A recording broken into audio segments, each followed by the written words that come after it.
She slapped him. That's for being human. He turned back. Then you'll love my next trick. The air inside the alien council chamber was thick with tension, not from fear, but from fury. Commander Talvi of the Azar Dominion, tall, blue-skinned, and ferociously proud, stood with her fists clenched as a human stepped forward, uninvited. The room had gone silent the moment he entered. An earthling, here among the high courts of the Dominion? It was almost a joke. Almost. Talvi didn't laugh. She walked up to him with rigid grace, eyes burning like frost fire, and she slapped him. Hard. The sound cracked through the room like a shot. He didn't fall, just slowly turned his head back, face stinging, blood rising. That's for being human, she hissed, voice like acid. For all your kind has done, for your arrogance, your wars, your presence here. The human, name, Captain Reidenvoss, blinked slowly. He rubbed his jaw. Then he smirked. Well, he said casually, then you're going to love my next trick. He pressed a button on his wristband.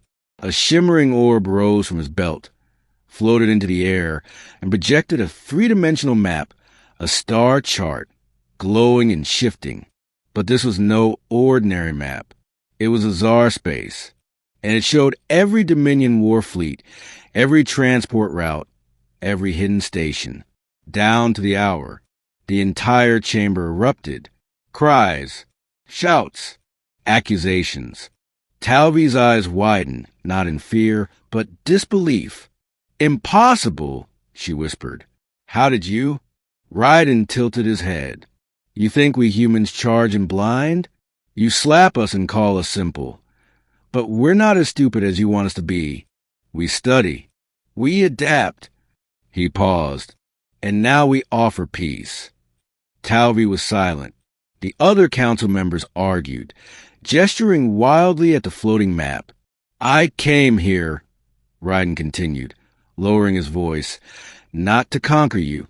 I came to stop the war before it starts again. If I wanted chaos, I have sent this data to your enemies instead of bringing it here. Talvi stared at him. Her heart was racing. She hated humans. She had fought them in the border wars, seen them break planets, burn cities.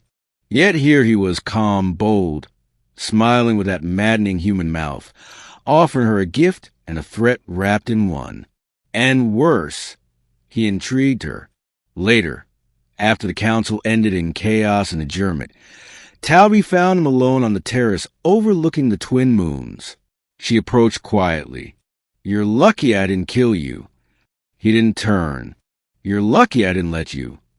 She rolled her eyes but smirked despite herself. That arrogance is unbearable. And yet you're still standing here. She paused. You could have blackmailed us. Started another war. I could have, he agreed. But I think we've both seen enough of that. Silence stretched. Finally, she said, Why me? Why slap me back with truth? He finally turned, facing her fully. Because I knew you'd understand what it means to strike first, he said, and what it costs. Her gaze softened just slightly. You surprise me, human. Good. I've got more surprises. She looked him up and down, expression unreadable. Then, after a long moment, she nodded. One drink, she said. Then you leave. He grinned. Deal. They met again the next night. And the next, sparring with words, sharing stories, finding common ground, inch by inch. He told her of Earth's mistakes. She told him of Azar pride. Each conversation chipped away at old hatred. Until one night, she said quietly, You shouldn't make me like you. Too late, he said. When war flared again, an ambush on the fringe colonies. Talvi stood beside him at the battle table, not across from him. When his ship took damage, she risked her own to pull him out. And when she was accused of betrayal by her own people, it was Raiden who stood before the Dominion court and offered his own life in exchange for hers. She stared at him in disbelief. "You're still doing tricks," she whispered. He smiled, battered and bleeding. "You never asked for the best one. They didn't end the war with armies. They ended it with an alliance, an impossible, fragile one. But it held, because of two warriors who had once slapped and challenged each other in front of a silent room.